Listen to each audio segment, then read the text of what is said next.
Okay, so I'm sure all of you have noticed that this is a really long video.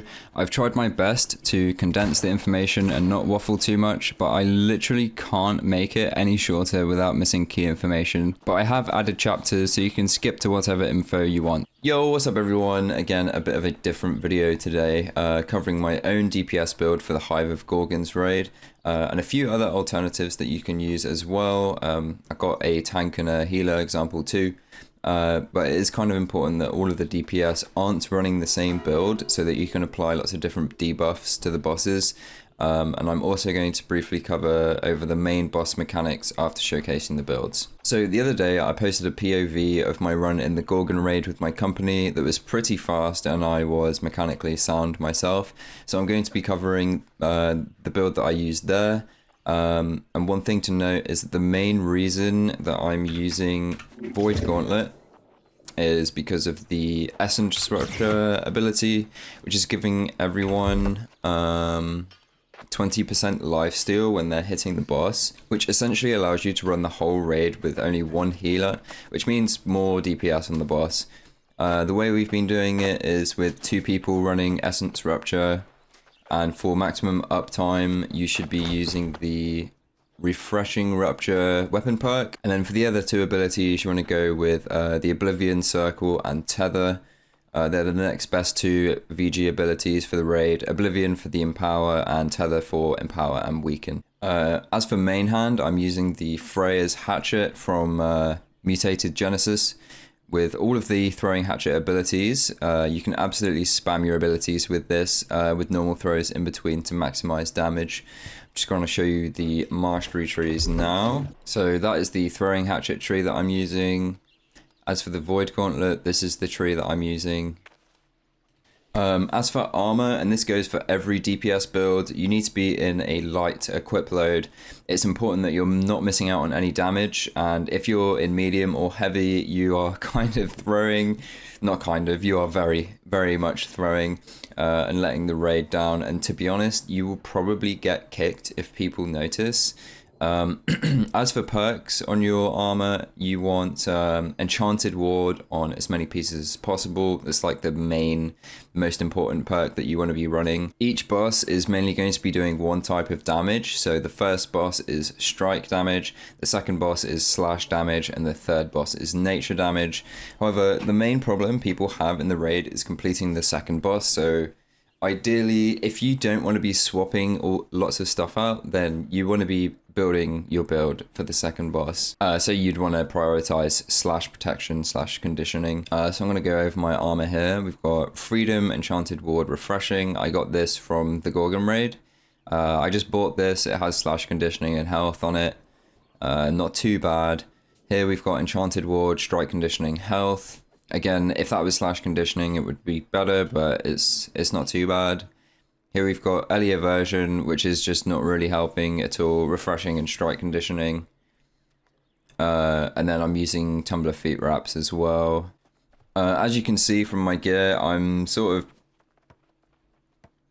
As you can see from my armor, I'm more weighted towards the first boss, but that's mostly because I've done the raid so much at this point, and I don't see the point in upgrading my gear since 99% of my deaths now are just down to me not focusing enough and not my gear. But you know, mainly Enchanted Ward and slash conditioning is a bonus. I also have 4 refreshing, so I can spam abilities more, but I'm sure that there are more build specific perks that would be better than refreshing, but again, you don't need BIS for the raid. So basically just get some Enchanted Ward gear.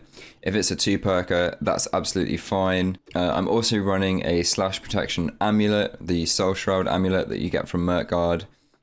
You could just use any slash protection amulet. It doesn't have to be perfect. This is also a PvP amulet for me. I use this or Tanglevine amulet. So there are 2 things wrong with it. One is you don't need stamina recovery. The longer Empower or the shirking Empower would be better. And also, I would swap the Opal for an Onyx if I wanted to maximize my damage resistance. But I don't want to keep swapping the gems, so I'm just going to keep an Opal in it. I'd do the same thing for Endless Thirst. I would swap an Onyx into this if I needed to. And that is what I would recommend doing. But again, it's my PvP amulet and I don't want to keep swapping gems. Endless Thirst is also a good earring to use for the raid, especially now that Elemental Band is disabled, which I was never using. But essentially you can bring in some cheap mana pots and use them right before you need to do a bunch of damage. For example, the mob phases of the second boss, when he does like the roar and you know that mobs are going to spawn, you can drink a mana pot and you'll get Empower and Fortify, so you can sort of deal with it a little bit better. As for my attributes on this build, I'm running 350 strength, 150 dex once I have popped my dex food, 25 focus and 100 con. Ideally, since I know how the raid works and I'm fairly experienced, if I swap out my ring to not have constitution on it, I'd run 50 con instead and put leftover points into dex for extra damage. But if you're new to the raid, I recommend 100 con, and when you know what the crack is, you can run 50 con. But basically, as long as you're playing 50 to 100 con, you're fine, and that applies to all DPS builds. Okay, so now I'm going to be going over other build options that you can use, tank, healer, and DPS. So I'm going to be scrolling through this Discord channel made by the one and only beautiful Noctral Loose, a friend and company member that has put together a channel for our company with different options for the raid. So first off, we've got the tank build, where you want to be going SNS Hatchet or SNS Flail. Obviously you need to be using Carnelian gems. This is the Sword and Shield tree that you want to be using for tank. This is the Hatchet tree that you want to be using. And this is the Flail tree that you want to be using if you decide to run Flail. If you are going to run Flail, you want to be using the Power Stone artifact Flail. Hoplite Longsword is a good option. If not, just like a decent close to 700 gear score sword will be fine. Obviously, you want to be running Tower Shield as well if you're not sure. As for healer build, you can go Lifestaff Void Gauntlet, Lifestaff Flail, or Lifestaff Spear. This is the Lifestaff tree that you want to be running. I think you can also swap out. I think you can swap out this for Orb if you wanted to. I think this is Sacred and Divine Embrace. But I'm not really the healer guy. I've never leveled up a Lifestaff, so I'm not really the guy to explain Lifestaff, but there is a tree here if you wish to try that. Yep, right here. It's not perfect, and you can run multiple variations. As long as you run Sacred Ground and Divine Embrace, that goes up to you. Passives are a must. This is a decent Lifestaff that you can use. This is from the Well of Fortune in Cutlass Keys. Blessed, Refreshing Divine Embrace, or a Lifestaff with Fortifying Sacred Ground. Both is good. Again, the Power Stone Flail. If you're going to use a Spear, make sure that you have Javelin and that you have the Sundering Javelin perk, because this is a huge rend, and you want to be applying as many rends as possible to the boss, just so you can kill it faster. It makes a huge difference if you apply lots of different rends on the bosses.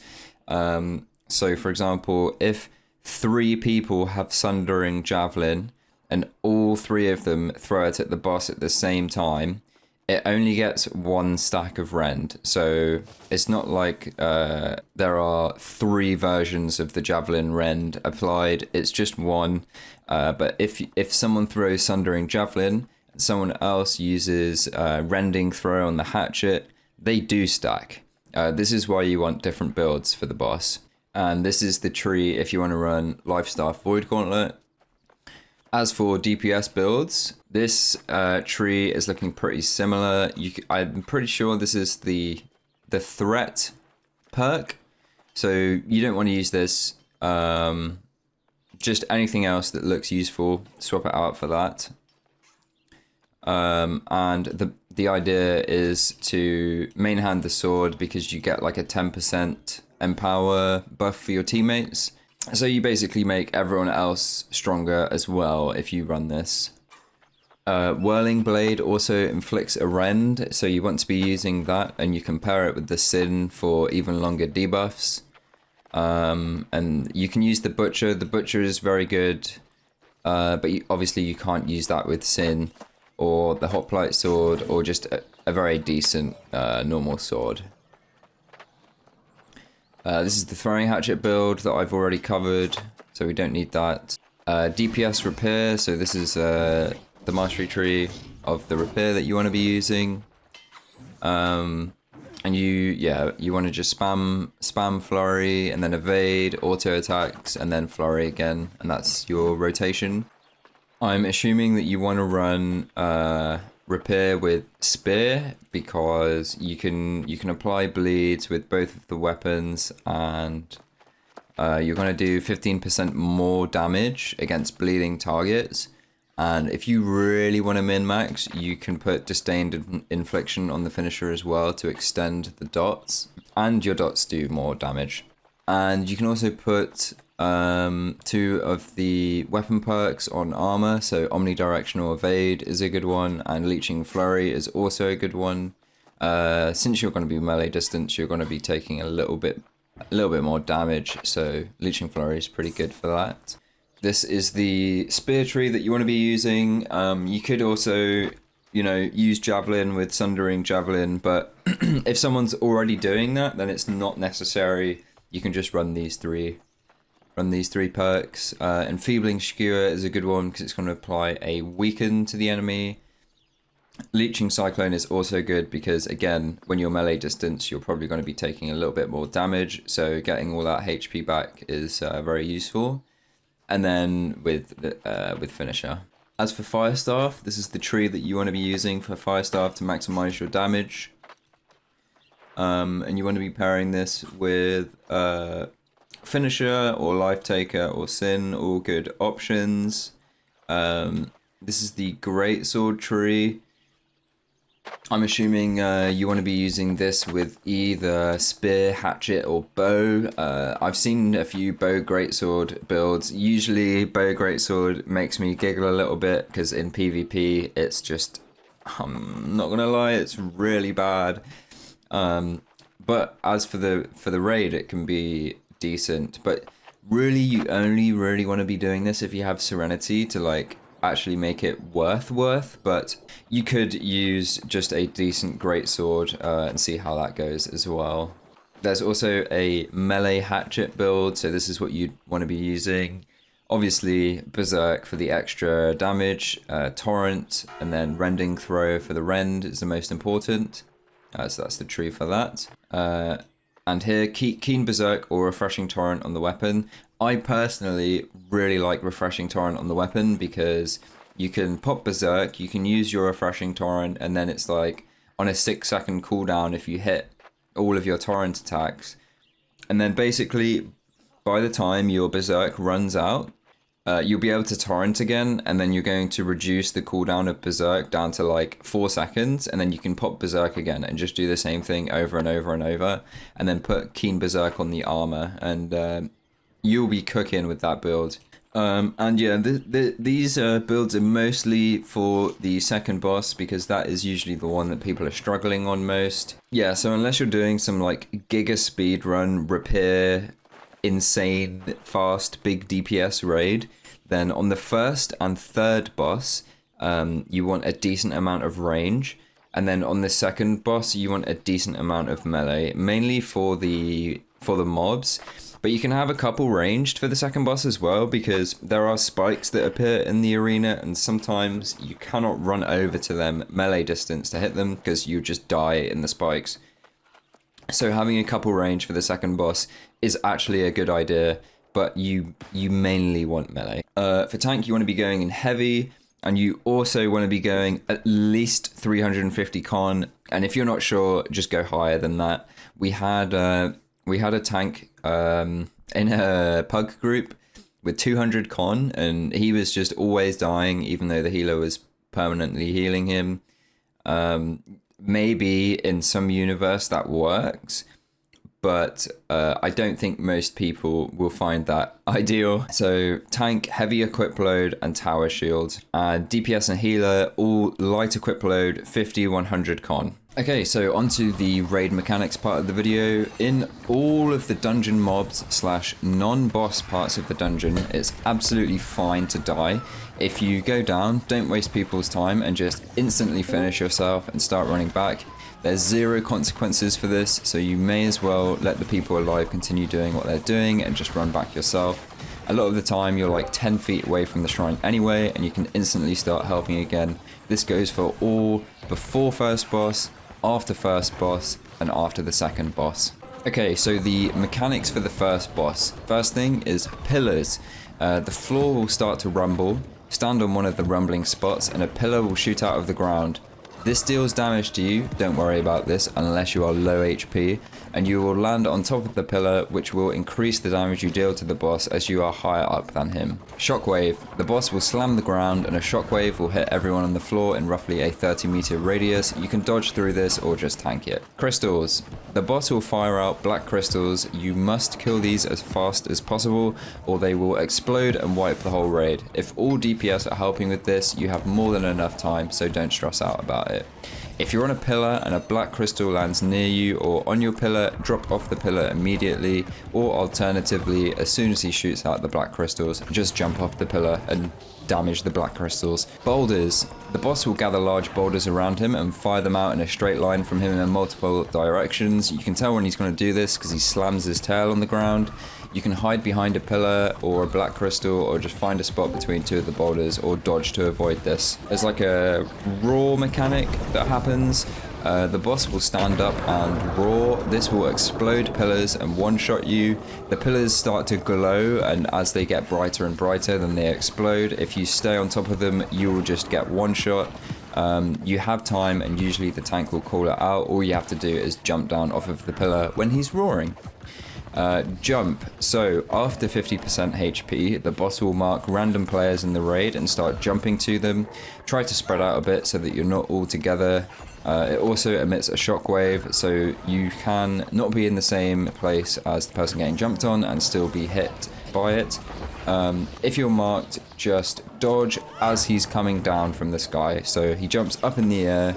Once he faces downwards and starts coming down, then you dodge and you will never ever get hit by it. Finally, once the boss's stamina bar hits 0, which you do most of your stamina damage with either heavy attacks or abilities, he's going to fall to the floor for a brief window.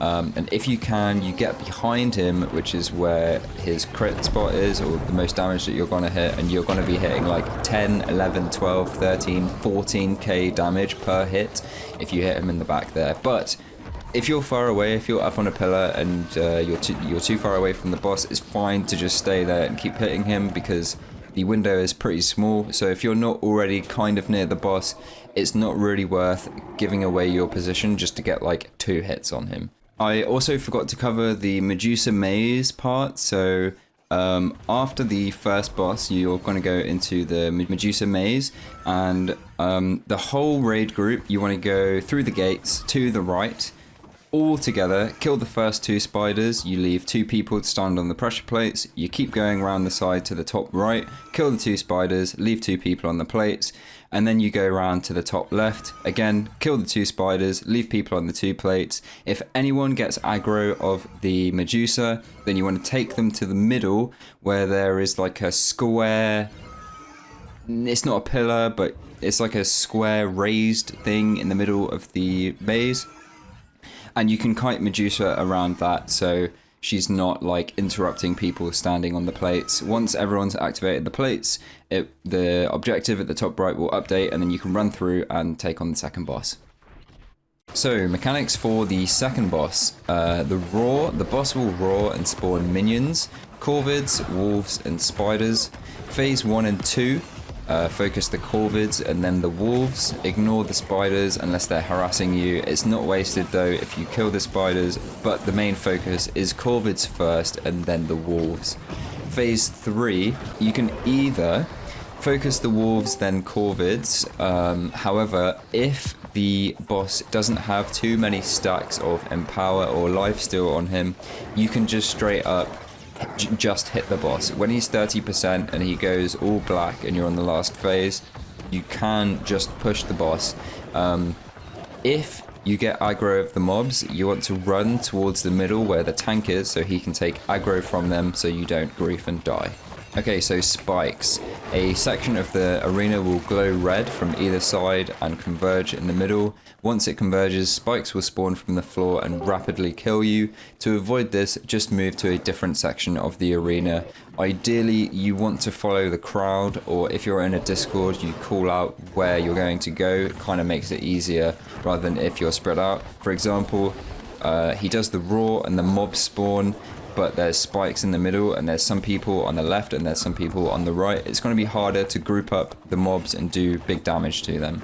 You've got the eyes mark next. So after the mob phase, he's going to run to the middle. He doesn't always do it immediately after, but you always have to be aware of it. Once you kill the mobs, he is going to run to the middle. He's going to put a mark on someone's head and you need to stand behind a pillar.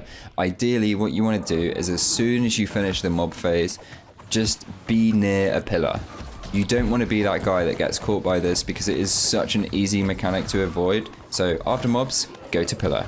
There is a different spikes mechanic where you get a red mark above your head. There'll be 3 people that this happens to, and you get 3 instances of spikes coming up through the ground to kill you. As soon as you see this mark, you need to run to a corner of the map so you don't damage your teammates and grief. So yeah, just be aware of the red mark. As soon as you get it, you run away. And then vines, the boss will send out vines outward from himself. If they hit you, they will imprison you and rapidly DPS you.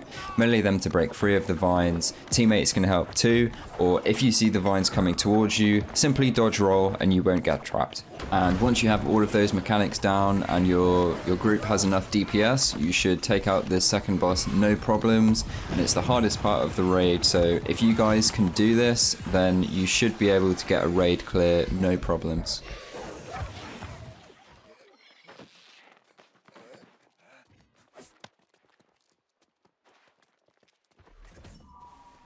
And then mechanics for the third and final boss. First of all, we have the white mist. Stay out of the white mist. It will rapidly apply stacks of a debuff. At 10 stacks, you are stunned for 1 minute until cleansed. So don't stand in it. Flowers. Now there are 3 flowers on the ceiling. When they bloom, they shoot out attacks that can basically one-shot.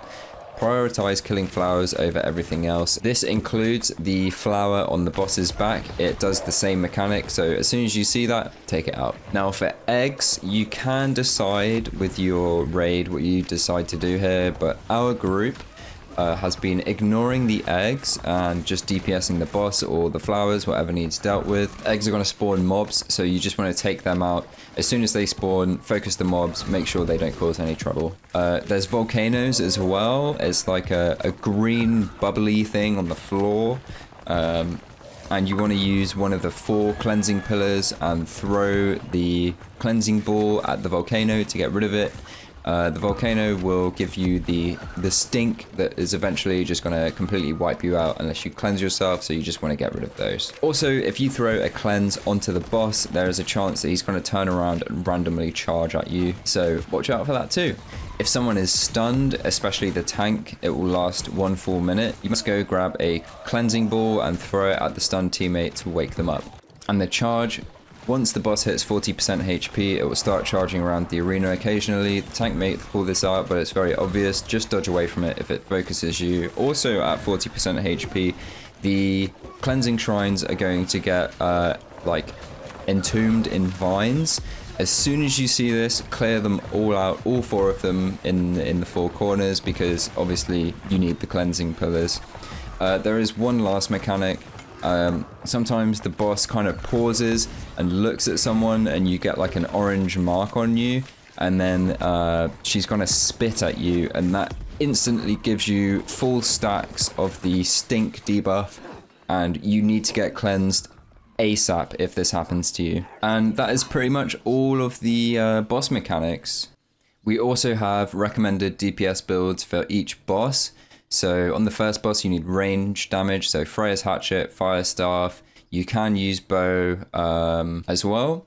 On the second boss, you want Hatchet, ranged or melee is good. Serenity, Fire Staff, Spear, Repair is all good options. Third boss is weak to thrust. Eggs are weak to slash. However, you can decide whether you focus eggs or mobs. Range damage is easiest because you're going to be staying away from all of the mechanics that are going to get you killed. So it's recommended for everyone to run Freya's Thrown Hatchet or Fire Staff or Bow. But other options you can go for is Spear, Finisher, Spear, Sin, Spear, Serenity, Hatchet, Fire Staff, and Bow. And then obviously you want your secondary to be applying debuffs as well. And that has covered absolutely everything I can think of. If you have any questions, make sure you ask them in the comments section down below. And please leave a like or subscribe to the channel if you found it helpful and you want to see more content like that. But yeah, again, hope it was helpful and have a good one. Good luck in the Gorgon raids.